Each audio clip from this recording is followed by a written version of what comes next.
আল্লাহ আজ্জা জাল্লা সূরাতুল হাক্কায় সূরাটি শুরু করেন খুবই অদ্ভুত এক প্রশ্ন দিয়ে।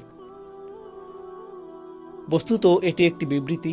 প্রথম আয়াত শুধু একটি শব্দ আল হাক্কা, যার কয়েকটি অর্থ আছে, কিন্তু খুব সহজে অর্থটাকে এভাবে ভাবতে পারেন রিয়েলিটি বা বাস্তবতা। মাল হাক্কা, বাস্তবতা কি? ওয়ামা আদরাকা মাল হাক্কা, আর কিসে তোমাকে জানাবে যে বাস্তবতা কি জিনিস? সেই প্রশ্নটি করার উদ্দেশ্য হলো, আল্লাহ এই সূরাতে দাবি করেছেন যে অধিকাংশ মানুষ বাস্তবতায় বাস করে না। অধিকাংশ মানুষ তাদের নিজস্ব ভার্সন নিয়ে উপস্থিত হয়, কোনটা বাস্তব এবং কোনটা গুরুত্বপূর্ণ, আর সেটাই ঠিক করে দেয় তাদের যাপিত জীবনটি কেমন হবে। তাই আল্লাহ এই সূরায় প্রত্যেকটি মানুষকে চ্যালেঞ্জ জানাচ্ছেন, তারা যেন একটু পেছনে সরে গিয়ে আবারও বাস্তবতা নিয়ে একটু চিন্তা করে। আমরা সকালে জেগে উঠি, নিজেদের চেতনা পুনরায় ফিরে পাই, তৎক্ষণাৎ খুবই বাস্তব কিছু কাজ আমাদের সামনে পড়ে। আছে চাকরি, আছে পরিবার, আছে দায় দায়িত্ব, এখন আরও আছে সেহরি। এভাবে বিভিন্ন কাজকর্মে আমরা প্রত্যহ জড়িয়ে পড়ি। দৈনন্দিন কাজকর্ম, এক কাজ শেষ হলে আরেকটা, এরপর আরেকটা, বারবার ঘড়ির দিকে তাকান, যেন সময়ের হিসেবটা রাখতে পারেন, যেন দিনের বেলা আপনার যে বাস্তব এবং গুরুত্বপূর্ণ কাজগুলো আছে তা শেষ করতে পারেন। আমরা এসব খুঁটিনাটি দৈনন্দিন কাজে এত বেশি জড়িয়ে পড়ি যে একটু থেমে বড় চিত্রটার দিকে আর দৃষ্টি প্রদান করি না। এটি খুবই কমন একটা প্রবণতা যা সকল মানুষের মাঝে দেখা যায়। আমরা দৈনিক কাজগুলোতে এত বেশি আচ্ছন্ন হয়ে পড়তে পারি যে পেছনে সরে বড় চিত্রটার দিকে আর ভ্রুক্ষেপ করি না, নিজেদের বড় কোনো প্রশ্ন করি না, আমার জীবনটা কোন দিকে এগোচ্ছে, কারণ আপনি দৈনন্দিন জিনিসগুলোতে এত বেশি ব্যস্ত। এই ব্যাপারটা এমনকি ব্যবসার দুনিয়াতেও ঘটে। যেমন একটি কোম্পানিতে থাকে অ্যাকাউন্টেন্ট, ইঞ্জিনিয়ার, আরও অনেকে। তারা সকালে উঠে অফিসে যায়, নিজের করণীয় কাজটা করে, কিন্তু সবাই যদি শুধু দৈনন্দিন কাজগুলো করতে থাকে তাহলে একটি কোম্পানিকে বাঁচাতে পারবে না। কাউকে না কাউকে ম্যানেজমেন্টে থাকতে হবে, যিনি বলবেন, না, আমাদের 6 মাসের টার্গেট আছে, আমাদের 1 বছরের টার্গেট আছে। কারো মাথায় বড় চিত্রটা থাকতে হবে। এর উপরে আছে এক্সিকিউটিভ, এর উপরে আছে স্ট্র্যাটেজিস্ট, অ্যানালিস্ট এবং অন্যান্যরা, যাদের কাছে থাকে আগামী 5-10 বছরের প্ল্যান। কারণ শুধু ছোট ছোট ক্ষুদ্র ক্ষুদ্র কাজগুলো করার মাধ্যমে ভীষণ ঠিক রাখতে পারবেন না সবার শেষে কোনটা গুরুত্বপূর্ণ। তো আমাদের ছোট ছোট কাজগুলো আরো বিশাল বিশাল ব্যাপারের সাথে জড়িত থাকে, তাই না? আল্লাহ প্রকৃতির মাঝে এই ব্যবস্থাপনায় সৃষ্টি করেছেন। উদাহরণস্বরূপ মৌমাছি, পিঁপড়া এবং অন্যান্য প্রাণীকুলের মাঝেও দেখা যায় তারা ছোট ছোট কাজ করে। প্রত্যেকটি পিঁপড়া জানে তাকে কি করতে হবে বাসা তৈরির জন্য। প্রত্যেকটি মৌমাছি জানে তাকে মৌচাকের কোন অংশে কাজ করতে হবে। প্রত্যেকেই নিজের ছোট কাজটার কথা জানে, কিন্তু আল্লাহ তাদের ডিজাইন করেছেন আরো বড় কিছু নির্মাণের জন্য। তাদের প্রত্যেকের করণীয় ছোট ছোট কাজগুলোর চেয়েও তারা আরো বৃহৎ কিছুর অংশ। এটা এক ধরনের উপায় যেভাবে আমরা চিন্তা করতে পারি যে বাস্তবতা আসলে কি জিনিস। এই ছোট ছোট কাজগুলো যে আমরা করি, এগুলো যদি আরো বৃহৎ কিছুর সাথে সংযুক্ত না থাকে তাহলে আমাদের কাছে বাস্তবতার প্রকৃত উপলব্ধি নেই। তবে আমাদের দৈনন্দিন কাজগুলো সংযোগহীন। তাই আল্লাহ এই সূরাতে কি করলেন? তিনি বিভিন্ন উপায়ে বাস্তবতার প্রশ্নটাকে বিশ্লেষণ করলেন। আমি এখন যা করব এই 20 মিনিটের কম সময়ে, ওই চিত্রগুলোর একটি আপনাদের সাথে শেয়ার করব। যখন আমাদের জীবনের এই সমস্ত ছোট ছোট মুহূর্তগুলোর সমাপ্তি আসবে, অতি সত্বর অথবা পরে এক সময় আমরা মাটির নিচে চলে যাব। এরপর চরম সত্য ঘটনা, চূড়ান্ত বাস্তবতা আরম্ভ হবে। সেই বাস্তবতায় সব কিছু উল্টে যাবে। এখানে এই দুনিয়াতে আমাদের ক্ষুদ্র ক্ষুদ্র কাজগুলো বড় কিছুর দিকে নিয়ে যায়। এভাবেই এই দুনিয়া কাজ করে। আপনি ছোট ছোট কাজ করেন, এমনকি যদি বিশাল কোনো দালান নির্মাণ করতে চান, আপনাকে ফাউন্ডেশন দিয়ে শুরু করতে হবে। একটি একটি করে ইট গাঁথতে হবে, একটি করে কাঠের টুকরা, একটি করে পেরেক, অবশেষে তা বড় কিছুতে পরিণত হবে। কিন্তু শেষ বিচারের দিন সব কিছু উল্টে যাবে। প্রথমে বড় কিছু ঘটবে যা ছোট কিছুর দিকে নিয়ে যাবে। এই চিত্রটাই আল্লাহ তুলে ধরেছেন এবং কিভাবে সেদিন প্রকৃত বাস্তবতা অভ্যুদয় হবে। তো আজকের খুতবায় আমি আপনাদের জন্য সংক্ষেপে সেই চিত্রটি আঁকার চেষ্টা করব। সাধারণত খুতবায় আমি একটি বা দুটি আয়াতের উপর ফোকাস করি, কিন্তু ইনশাআল্লাহ কতগুলো আয়াতের সমষ্টির দিকে একত্রে দৃষ্টি দিব। আমরা আল্লাহর অঙ্কিত চিত্রটি বোঝার চেষ্টা করব, ওই চূড়ান্ত বাস্তবতার চিত্রটি। দোয়া করছি আল্লাহ তাআলা আমাদের সবাইকে সেদিন এই সফলতা দান করুন।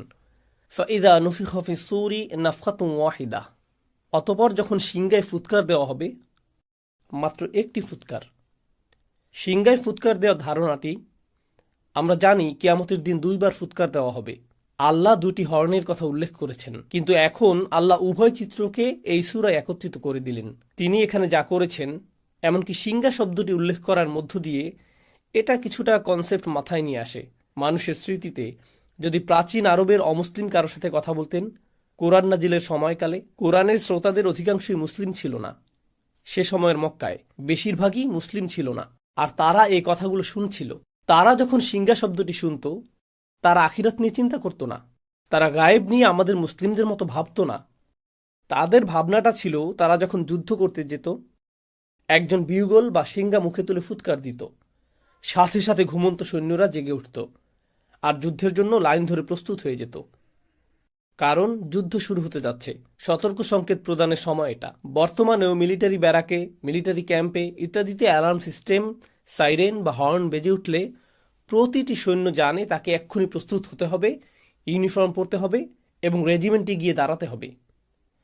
এমনকি যদি 10,000 সৈন্য হয়, 20,000 সৈন্য হয়, প্রত্যেকে তার করণীয় সম্পর্কে জানে।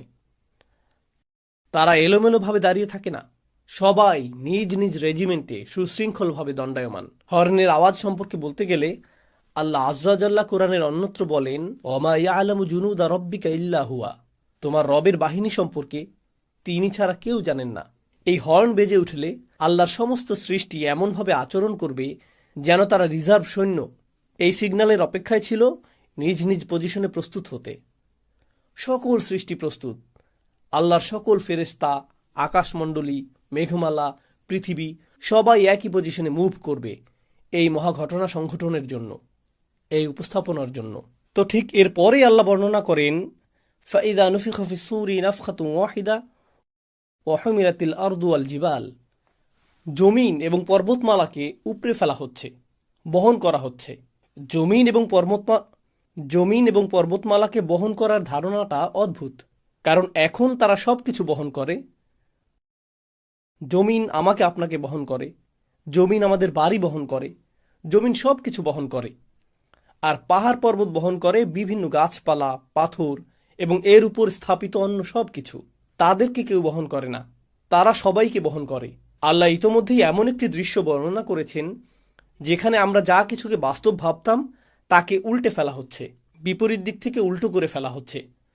তো জমিনকে উত্তোলন করা হবে, বহন করা হবে, এর সাথে পর্বতগুলোকেও বহন করা হবে। এটা আরও ইঙ্গিত করে যে আমরা যাকে মনে করতাম এটা সব সময় নিজ স্থানে বর্তমান থাকবে, আমরা যাকে ভাবতাম এর ওজন আছে, দেখা যাচ্ছে এরাই ওজন হারিয়ে ফেলেছে, এদেরকেই তুলে নিয়ে যাওয়া হচ্ছে। ফাদুক্কাতান দাক্কাতাম ওয়াহিদা, আর একই আঘাতে তাদেরকে চূর্ণ বিচূর্ণ করা হবে, ফলে এরা সমান হয়ে যাবে। ধরুন হাতের মধ্যে নরম ভেজা ডো নিলেন, এরপরে সজোরে নিক্ষেপ করলেন, তখন এটা সমান হয়ে যায়। এই ধারণাটাই আল্লাহ বর্ণনা করেছেন যে সমগ্র পৃথিবীর অবস্থা এরকম হবে। তো পৃথিবীর উঁচু নিচু সব হারিয়ে যাবে। কুরআনের অন্যত্র আল্লাহ এভাবে বর্ণনা করেছেন, ওয়াইদাল আরদু মুদ্দাত, যখন পৃথিবীকে টেনে সমান করে ফেলা হবে। অন্য সূরাতে এসেছে যখন সমুদ্রগুলো ফুটতে থাকবে। সূরাতুল কাহাফে তিনি একে বর্ণনা করেছেন সুআইদান জুরুজা হিসেবে, সমতল ভূমি, পিচ্ছিল ভূমি। আর এখানে তিনি বলছেন এটাকে সজোরে নিক্ষেপ করে সমান করে ফেলা হবে। এখন কোনো কিছুকে সমান করে ফেলার অর্থ হলো একটি মাঠ তৈরি করা হচ্ছে। সমগ্র পৃথিবীকে কেন সমতল ভূমিতে পরিণত করে ফেলা হচ্ছে? আয়াতগুলো অগ্রসর হতে থাকলে আমরা দেখব যে একটি দৃশ্য উন্মোচিত হচ্ছে।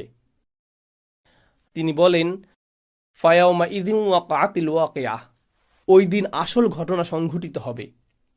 তিনি ইতোমধ্যেই বলেছেন আল হাক্কাহ, আর এখন বলছেন আল ওয়াকিয়াহ।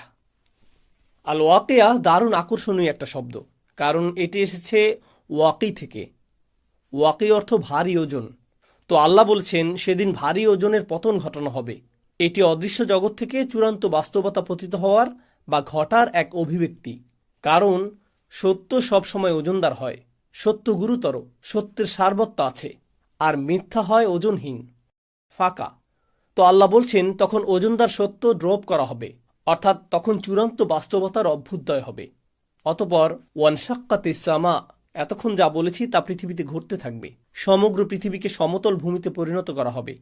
এরপর আল্লাহ বলেন ওয়ানশাক্কাতিস সামা, আকাশকে ছিঁড়ে খুলে ফেলা হবে।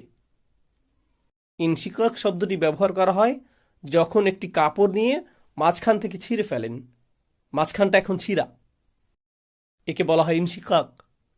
আল্লাহ এই শব্দটি ব্যবহার করেছেন আকাশের অবস্থা বর্ণনা করতে। ওয়ানশাক্কাতিস সামা ফাহিয়া ইয়াউমা ইদিন ওয়াহিয়া, এরপর সেদিন এটা খুলে যেতে শুরু করবে। ওয়াল মালাকু আলা আরজালিহা, আকাশ যখন খুলে যেতে শুরু করবে, এই ফাটলটা যখন আবির্ভূত হবে, আল্লাহ বলছেন তখন ফেরেশতারা, সম্ভবত জিবরিল আলাইহিসসালাম দিয়ে শুরু হবে, কারণ এক বচন ব্যবহার করা হয়েছে, কিন্তু এটা ইসমু জিন্স, যা সবাইকে অন্তর্ভুক্ত করে। যাই হোক, ফেরেশতারা আকাশের ওই উন্মুক্ত অংশে লাইন ধরে থাকবেন। আমি চাই আপনারা গুরুত্ব দিয়ে বুঝুন এখানে কি ঘটছে। প্রাচীন যুগে যখন সেনাবাহিনী কোনো শহর জয় করতে যেত, দেখা যেত যে প্রাচীন শহরগুলোর চারপাশে বিশালাকার দেওয়াল তুলে প্রতিরক্ষা ব্যবস্থা করা হতো। তাদের থাকতো প্রকাণ্ড গেট, তারা গেটগুলো অত্যন্ত মজবুতভাবে নির্মাণ করত, কারণ শত্রুরা তো আর দেওয়াল ভেদ করে আসতে পারবে না, তাদেরকে আসতে হবে গেট ভেঙে। যদি গেট ভেঙে ফেলা হয়, গেট যদি খুলে ফেলা হয়, তার মানে শত্রুপক্ষ শহর জয় করে ফেলেছে। শহরের পতন হয়ে গেলে আগত বাহিনী তথা আক্রমণকারী বাহিনী গেইটের পাশে লাইন ধরে দাঁড়িয়ে যায় সেনাপতিকে স্বাগত জানানোর জন্য বা বিজয়ী রাজাকে স্বাগত জানানোর জন্য। বিজয় উদযাপনের জন্য প্রস্তুতি নেওয়া হচ্ছে, তাই না? আয়াতগুলোর ভাষাতে ঠিক এরকম একটি চিত্র তুলে ধরা হচ্ছে। শুরুতে জমিনকে সমতল করা হচ্ছে, এরপর আকাশকে ছিঁড়ে খুলে ফেলা হচ্ছে। আচ্ছা, আকাশ ছিঁড়ে খুলে ফেলা বলতে কি বোঝানো হচ্ছে? আপনাদের কেউ কেউ সায়েন্সের ছাত্র বা বাচ্চারা যারা সায়েন্স পড়ে জানে যে আকাশ তো খালি জায়গা, এটা তো ফাঁকা। ছিঁড়ে খুলে ফেলা বলতে কি বোঝাচ্ছেন? আল্লাহ এখানে যা বর্ণনা করছেন তা খুব সহজে ডাইমেনশন দিয়ে বুঝতে পারবেন। আমরা আছি দৃশ্যমান ডাইমেনশনে, যেখানে আমরা একে অপরকে দেখতে পারছি, আমরা ভাবছি এটাই বাস্তব। কিন্তু ঠিক এই মুহূর্তে আমাদের সাথে ফেরেশতারা আছেন। ঠিক এই মুহূর্তে কিরামান কাতিবিন, মর্যাদাবান ফেরেশতারা আমাদের সব কিছু লিখে রাখছেন একটি খাতায়। এটি এমনকি কালি দিয়ে লেখা হচ্ছে না, এটি কিতাবুম মারকুম, পেজগুলোতে সেলাই করা হচ্ছে। কারণ কালির ক্ষেত্রে যদি পানি পড়ে লেখাগুলো অস্পষ্ট হয়ে যেতে পারে, বা আঙুল দিয়ে ঘষা দিলেও দাগ পড়ে যেতে পারে। কিন্তু লেখা যদি সেলাই করা হয়, আমরা যাকে বলি এমব্রয়ডারি, আমাদের কাজগুলোকে পাতাগুলোতে এমব্রয়ডারি করে নথিভুক্ত করা হচ্ছে। কিতাবুম মারকুম, আরবিতে এর নাম রকম। এভাবেই রেকর্ড করা হচ্ছে। এটা ঠিক এখনই ঘটছে, কিন্তু আমরা তা দেখতে পাচ্ছি না, কারণ এটা ঘটছে একটি পর্দার ওপরে। এই পর্দার নাম হলো গাইব, গাইবের পর্দা। এজন্য গাইবের ধারণাটা কি ঘটবে বিচার দিবসে। ফাকাশাফনা আনকা গিতাআক, সূরা কাফে যেমন এসেছে। তিনি বলেছেন, আমি পর্দা সরিয়ে দিয়েছি, তোমার সামনে যে পর্দা ছিল তা আমি সরিয়ে দিয়েছি। অতএব এই মুহূর্তে চোখের সামনে একটি পর্দা আছে, যা আমাকে অদৃশ্য জগৎ দেখতে বাধা দিচ্ছে। ঠিক একইভাবে যখন কোনো ডাক্তারের কাছে যান, ওনারা যখন এক্স রে করেন, তারা এক্স রে মেশিনের ভেতর দিয়ে এমন কিছু দেখেন যা আপনি এই মুহূর্তে দেখতে পাচ্ছি না। একটি লেন্স থাকে, একটি ডিভাইস থাকে, যা অদৃশ্য পর্দা দূর করে দেয়। ফলে আপনি শরীরের ভেতরের জিনিসও দেখতে পাচ্ছেন, যা অন্যথায় দেখা সম্ভব ছিল না। একই ব্যাপার মিলিটারি প্রযুক্তিতেও দেখা যায়। তারা থার্মাল গগলস পরিধান করে, যেটা দিয়ে আপনি দেয়াল ভেদ করে দেখতে পাবেন যে অন্য পাশে কতজন লোক আছে বা এরকম কিছু। তো ধারণাটা অনেকটা এরকম। আল্লাহ বলছেন, অদৃশ্যের পর্দা ছিঁড়ে খুলে ফেলা হচ্ছে। অদৃশ্যের ওপারে কি আছে? ফেরেশতারা, অদৃশ্য জগৎ। তারা তখন দৃশ্যমান জগতে প্রবেশ করতে থাকবেন। তখন প্রথমবারের মতো মানবজাতি ফেরেশতাদের দেখতে পাবে শেষ বিচারের দিন। আকাশ ছিঁড়ে যে গেটটি খুলে ফেলা হয়েছে, আল্লাহ বলছেন ফেরেশতারা ওই গেটের সকল পাশে লাইন ধরে উপস্থিত হবেন। ওয়াল মালাকু আলা আরজাইহা ওয়া ইয়াহমিলু আরশা রাব্বিকা ফাওকাহুম ইয়াওমা ইযিন সামানিয়া, এবং আরশ, আল্লাহর রাজ সিংহাসন, সেদিন বহন করা হবে ৮ জন দিয়ে। এই ৮ জন কারা সে বিষয়টা আল্লাহ বর্ণনা করেননি, কিন্তু মুফাসসিরগণ বলেন ওনারা ৮ জন বিশেষ ফেরেশতা, যারা আল্লাহর আরশ বহন করার দায়িত্বে নিয়োজিত। আল্লাহর আরশের একটি ভার্সন সেদিন বহন করে আনা হবে, শুধু মানুষকে দেখানোর জন্য যে রাজাধিরাজ আল্লাহ মানুষের বিচার শুরু করতে যাচ্ছেন। কারণ আগের যুগে এখানে প্রতীকের ব্যাপারটা গুরুত্বপূর্ণ। আগের যুগে গার্ডরা রাজাদের বহন করত এক ধরনের ছদ্ম সিংহাসনে, কারণ আসল সিংহাসনটা অন্য কোথাও আছে। এই বহনযোগ্য সিংহাসনটা আনা হয়েছে শুধু বিচার কার্য পরিচালনার জন্য।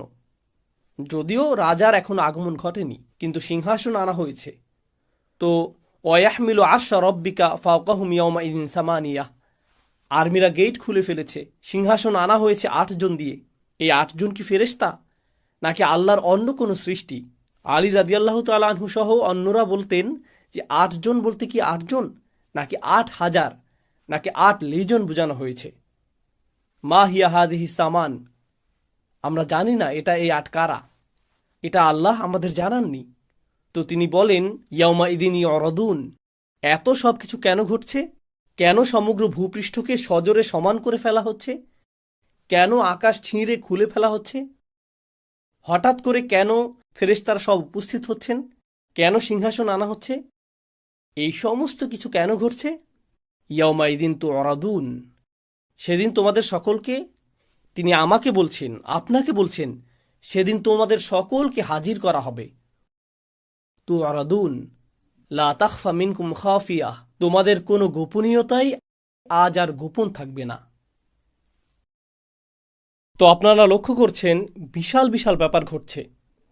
এরপর হঠাৎ করে একেবারে ক্ষুদ্র বিষয়গুলো, যা সমগ্র দুনিয়ার কাছে গোপন ছিল, যা আমি আপনি ছাড়া কেউ জানত না, যা আমি বলেছি, যা আমি করেছি, যে নিয়ত আমার ছিল, যদিও মানুষ আমার কাজ দেখেছে কিন্তু আমার নিয়ত দেখেনি, ওইটা গুপ্ত ছিল।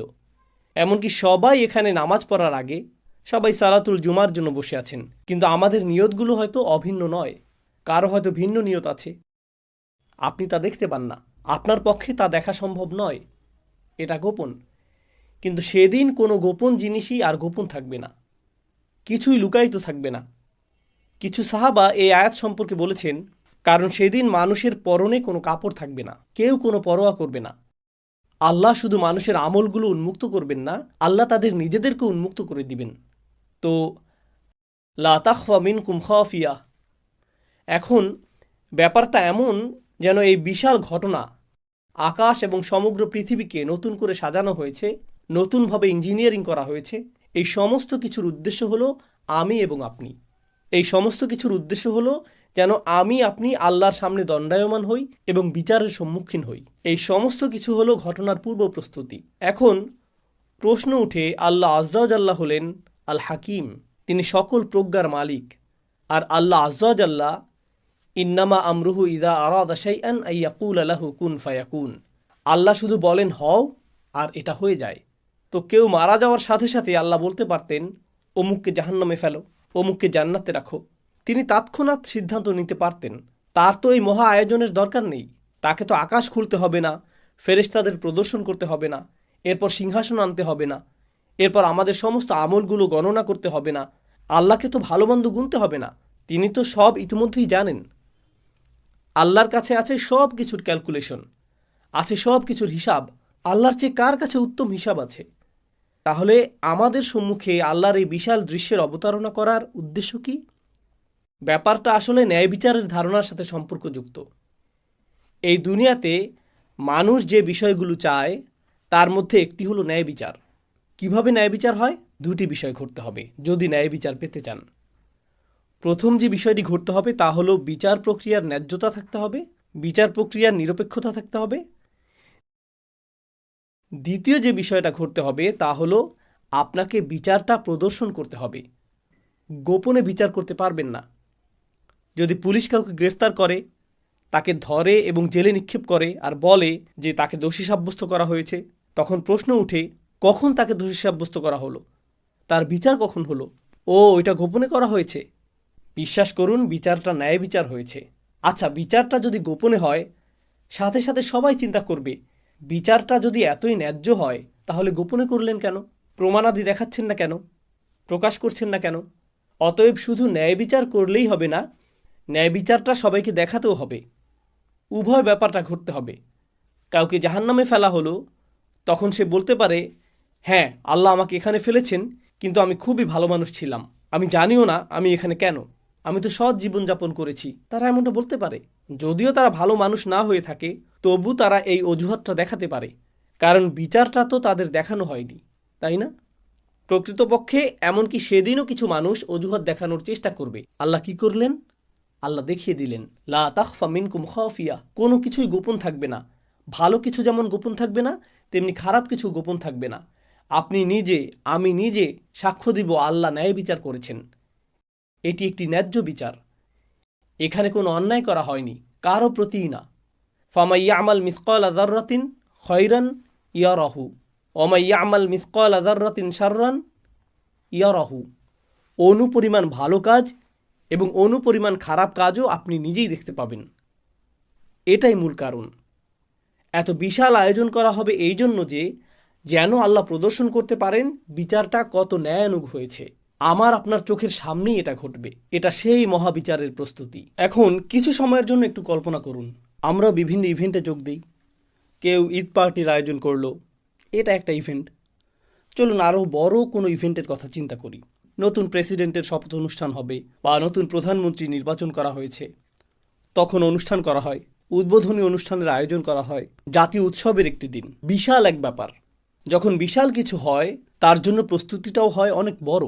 আল্লাহ এত ব্যাপক প্রস্তুতি নিচ্ছেন, এত প্রকাণ্ড আয়োজন।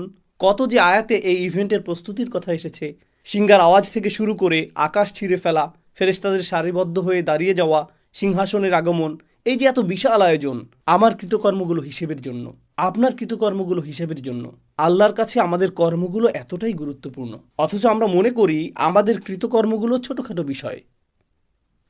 মনে আছে আমি যে শুরুতে বলেছিলাম, এই জগতে ক্ষুদ্র ক্ষুদ্র বিষয়গুলো বড় কিছুর দিকে নিয়ে যায়।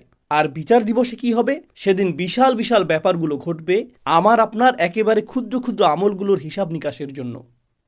তাই আমাদের মুখ থেকে নির্গত হওয়া কোনো শব্দকে আমরা ছোট করে দেখি না, আমাদের কৃত কাজগুলোকেও আমরা হালকাভাবে দেখি না। এটাই মূল কারণ। অতঃপর তিনি সুবহানাহু ওয়া তাআলা বলেন, ফাআম্মা মান উতিয়া কিতাবাহু বিয়ামিনিহি ফায়াকুলু হাউম ইকরাউ কিতাবিয়াহ। মাত্র 2 মিনিট বাকি আছে, তাই সংক্ষেপে তুলে ধরব। আপনারা নিজে নিজে পড়ুন, ইনশাআল্লাহ এর থেকে উপকৃত হবেন। তিনি বলেন, আর যার আমলনামা তার ডান হাতে দেওয়া হবে, যে কেউ যাকে তার আমলনামা ডান হাতে দেওয়া হবে, আল্লাহ আমাদের সবাইকে তাদের অন্তর্ভুক্ত করুন। তো কেউ যখন তার ডান হাতে নিজ কৃতকর্মের খাতাটি পাবে, আল্লাহ বর্ণনা করেন, হা উম হা উম। হা উম মানে এদিকে আসো এবং গ্রহণ করো। হা উমের একটি অর্থ হলো এখানে আসো এবং নাও। আপনারা বিচার দিবসের বর্ণনা আগেও শুনেছেন। সেদিন কেউ কারো কোনো খবর রাখবে না। ইয়াউমা তারাউনাহা তাযহালু কুল্লু মুরদিআতিন আম্মা আরদাআত। এমনকি মা যিনি তার বাচ্চাকে দুধ খাওয়াচ্ছেন, জাস্ট তাকে ফেলে দিবে, জাস্ট তাকে কোল থেকে ফেলে দিবেন। এতটা ভয়ঙ্কর বিচার দিনের বর্ণনা। ইয়াফিরুল মারউ মিন আখিহি ওয়া উম্মিহি ওয়া আবিহি ওয়া সাহিবাতিহি ওয়া বানিহি ওয়া সাহিবাতিল্লাতী তুইহি। আপনি আপনার মা থেকে পালাবেন, বাবা থেকে পালাবেন, ভাই থেকে, স্বামী স্ত্রী থেকে, আপনি আপনার সমগ্র গ্রামবাসী থেকে পালাবেন, পরিচিত সকল মানুষ থেকে। তাদের দেখলেই উল্টো দিকে পালিয়ে যাবেন, কারো ব্যাপারে কোনো পরোয়া করবেন না। বস্তুত লাউ ইয়াফতাদি মিন আযাবি ইয়াউমা ইযিম বিবানিহ। এই আয়াতের কয়েকটি আয়াত পরে আল্লাহ বলেন, অমান ফিল আরদি জামিআ সুম্মা তুনজিহি। সেদিন মানুষ বলবে, ইয়া আল্লাহ, দরকার হলে অন্য সমস্ত মানুষ, আদম আলাইহিস সালাম হতে শুরু করে শেষ পর্যন্ত যত মানুষ আছে সবাইকে জাহান্নামে ফেলেন, কিন্তু আমাকে বাঁচান। এটাই সেদিন তারা বলবে। অমান ফিল আরদি জামিআন সুম্মা ইনজিহ। সেই দিনে কিছু মানুষ ডান হাতে তাদের আমলনামা পাবে। এতে তারা যে কতটা খুশি হবে, তারাই একমাত্র গ্রুপ যারা শুধু নিজেদের জন্য খুশি হবে না, তারা ঘুরে ঘুরে নিজের আমলনামা বন্ধুদের দেখাবে, পরিবার পরিজনকে দেখাবে। আসুন দেখুন, দেখুন আমার ভালো ভালো আমলগুলো দেখুন, দেখুন আল্লাহ আমার সব নেক আমলগুলো লিখে রেখেছেন। প্রশ্ন হলো, জানি বেশি সময় নিয়ে নিচ্ছি, শুধু আর অল্প কয়েক মিনিট নিব। দোয়া করছি আমরা যেন আমাদের আমলনামা ডান হাতে পাই। এমনকি যদিও আমার আমলনামা ডান হাতে পাই, এতে তো শুধু ভালো কাজগুলো লিপিবদ্ধ থাকবে না। আমি তো আর ফেরেশতা না, আমার জীবনে ভুল ত্রুটি আছে, এমন সব কাজ করেছি যা নিয়ে আমি লজ্জিত, ওই কাজগুলোও তো লেখা আছে। যখন এরকম ভালো এবং খারাপ উভয় ধরনের কাজগুলো লিপিবদ্ধ থাকবে, সমগ্র জীবনের কাউকে কি আমি দেখাতে চাইব? সে তখন পৃষ্ঠা উল্টিয়ে বলবে, আরে এটা কি, তুমি এই জঘন্য কাজটাও করেছো? তাহলে লোকটা নিজের আমলনামা অন্যদের কেন খুশি মনে দেখাতে চাইবে? যদিও খাতাটাতে নেক আমলগুলো লেখা আছে, কিন্তু আরও আছে খারাপ কাজগুলো। ব্যাপারটা আসলে কোরআনে বর্ণিত মাগফিরাতের ধারণার সাথে সম্পৃক্ত। যদিও খারাপ কাজগুলো মুছে দেওয়া হয়নি, খারাপ কাজগুলো আসলে ঢেকে দেওয়া হয়েছে, আচ্ছাদিত করা হয়েছে। আপনি বুঝতে পারবেন, আগের দিনে বাচ্চারা কলম দিয়ে কিছু লিখত, লেখাটা ভুল হলে তারা সাদা রং দিয়ে ঢেকে দিত। এর উপর আবার লিখত। লেখাটা দেখে বোঝা যেত এখানে কিছু একটা ঢেকে দেওয়া হয়েছে। ব্যাপারটা ঠিক এরকম। আপনি বুঝতে পারবেন আমার কিছু কিছু কর্ম ঢেকে দেওয়া হয়েছে। আপনি তখন খুশিতে নেচে উঠবেন, আমি যে কত ভুল করেছি, আর আল্লাহ আমার অগণিত ভুলগুলো সাদা রং দিয়ে ঢেকে দিয়েছেন, আর ভালো ভালো আমল দিয়ে তা পরিবর্তন করে দিয়েছেন। দেখুন আল্লাহ আমাকে কতটা মায়া করেন, আল্লাহ আমাকে কত শতবার ক্ষমা করেছেন, আল্লাহ কতটা দয়াবান। আবার এমন কিছু আমল থাকবে, কাজটা আপনার কাছে খুবই ক্ষুদ্র মনে হয়েছিল, খুবই সামান্য সাদাকা, নগণ্য কাজ, একজনকে সামান্য সাহায্য করেছিলেন, কারো দিকে তাকিয়ে মুচকি হেসেছিলেন, রাস্তায় কারো প্রতি দয়া দেখিয়েছিলেন, কারো সাথে শুধু সুন্দর কথা বলেছিলেন, সামান্য কিছু। আপনি এ নিয়ে চিন্তাও করেননি। নিজের আমলনামা খুলে দেখেন ছোট্ট কাজটা বিশাল এক অধ্যায়ে পরিণত হয়ে গেছে। অসামান্য মূল্য, এটার পর্বত সম মূল্য। ইয়া আল্লাহ, কিভাবে এটা এত গুণে বৃদ্ধি করে দিলেন, কিভাবে ছোট্ট আমলটাকে প্রকাণ্ড আমলে পরিণত করে দিলেন। নিজের খাতাটা দেখে আপনার তখন খুশির শেষ নেই। আপনি তখন চারিদিকে ঘুরে ঘুরে, কোরআনের অন্যত্র যেমন এসেছে, ওয়ায়ানকালিব ইলা আহলিহি মাসরুরা, সে তার স্বজনদের কাছে সানন্দে ফিরে যাবে। এটাই বিচার দিনের একটি চিত্র। এটাই হা ও মুকরাউ কিতাবিয়া ইন্নী জনান্তু আন্নী মুলাকিন হিসাবিয়া ফাহুয়া ফি ঈশাতির রাদিয়া। আমি জানি সময় শেষ হয়ে গেছে, অন্তত এই অংশটা। ডান পাশের মানুষেরা, ওনাদের নিয়ে আমি দ্রুত কয়েকটি কথা শেয়ার করতে চাই। সে বলবে, আমি নিশ্চিত জানতাম যে আমাকে আবার হিসাবের সম্মুখীন হতে হবে। হিসাব শব্দটি, হিসাবিয়ার অনুবাদ হলো অডিট। অডিট মানে প্রতিটি আইটেম সম্পর্কে জিজ্ঞেস করা হবে। এটা কি? এখানে কি করেছো তুমি? এখানে রাত 2টায় কি করছিলে? অমুক দিন কি করেছো? শুক্রবার রাতে কি করেছো? এখানে কি হচ্ছে? প্রতিটি আইটেম। আমি ভীষণ ভয়ে ছিলাম আল্লাহ আমাকে প্রতিটি বিষয় নিয়ে জিজ্ঞেস করবেন। এখন যেহেতু আমি আমার খাতাটা দেখতে পাচ্ছি, আমি দেখতে পাচ্ছি আল্লাহ আমার প্রতি সদয় আচরণ করেছেন, আল্লাহ আমার হিসাব সহজ করেছেন। তো এখন সে বলছে, খাতাটা হাতে পাওয়ার পর সে দেখতে পাচ্ছে আল্লাহ কতটা সহজ করেছেন। আল্লাহ যার বর্ণনা দিয়েছেন, ফাসাউফা ইউহাসিবু হিসাবান ইয়াসীরা, আল্লাহ অত্যন্ত সহজভাবেই তার হিসাব নিকাশ করবেন। এখন সে আল্লাহর দিকে ফিরে বলছে, আমি যে কতটা আতঙ্কিত ছিলাম, এই ভয়ে যে আমি অতিশয় কঠিন এক হিসাবের সম্মুখীন হব। ফাহুয়া ফি ঈশাতিন রাদিয়া। এরপর আল্লাহ বলেন, সে এমন এক জীবন অতিবাহিত করবে যেখানে প্রত্যেকটি জিনিস, একদম সব কিছু তাকে আনন্দিত করবে। সব কিছু এমন হবে, জানেন তো, অনেক সময় ছুটি কাটাতে সবচেয়ে সেরা কোথাও গেলেন, সেখানেও কিছু একটাতে সমস্যা থাকবে। সবচেয়ে সেরা জামাটা পরলেন, সর্বোত্তম খাবার আহার করলেন, সুন্দরতম হোটেল, সুন্দরতম দৃশ্য, হোটেলের সেরা রুমটা পেলেন, সব কিছু পারফেক্ট। তবুও ভেতরে কিছুটা হতাশা অনুভব করছেন। কোনো চিন্তা, কোনো সমস্যা, কোনো একটা বাজে স্মৃতি, কিছু একটা আপনার মাথায়, খাবারটা আসলে এতটা সুস্বাদু লাগছে না। কারণ কিছু একটা এখনও অনুপস্থিত। কারণ সম্পূর্ণরূপে সন্তুষ্ট হওয়া, পুরোপুরি সুখী হওয়া, এটা কি প্রায় অসম্ভব মনে হয় মানুষের জন্য। সম্পূর্ণরূপে, পুরোপুরি, সকল দিক থেকে সুখী হওয়া অসম্ভব। সব সময় কিছু না কিছু থাকবেই যা এই সুখটাকে হ্রাস করে দিবে, অল্প পরিমাণে, কিছুটা ক্ষুদ্রাকারে। লাকাদ খলাকনাল ইনসানা ফি কাবাদ। আল্লাহ জান্নাতের জীবনটাকে যে কতটা মুবালাগা সহকারে বর্ণনা করেছেন, কতটা অতিরঞ্জন সহকারে বর্ণনা করেছেন। তিনি বলেননি মানুষটা সুখী হবে, বরং তিনি বলেছেন জীবনটা নিজেই তৃপ্তিকর হবে। তিনি বলেননি ফাহুয়া রাদিন ফি ঈশাতিল জান্নাহ, সে জান্নাতের জীবনে পরিতৃপ্ত হবে, বরং তিনি বলেছেন ফাহুয়া ফি ঈশাতিন রাদিয়াহ, যা খুবই অদ্ভুত ইস্তিআরাহ, যা ইঙ্গিত করছে জান্নাতের প্রতিটি অংশ, জান্নাতের প্রতিটি অভিজ্ঞতা আপনাকে একেবারে সম্পূর্ণরূপে পরিতৃপ্ত করে দিবে, সম্পূর্ণরূপে সুখী করে দিবে, প্রতিবার শতভাগ তৃপ্তি এনে দিবে। ধরুন কাউকে একটু উপহার দিলেন, সে অতি কষ্টে একটু হাসি দিয়ে বলবে থ্যাংক ইউ। কি, পছন্দ হয়নি? জি হয়েছে, আমি আসলে অনেক চাপে আছি।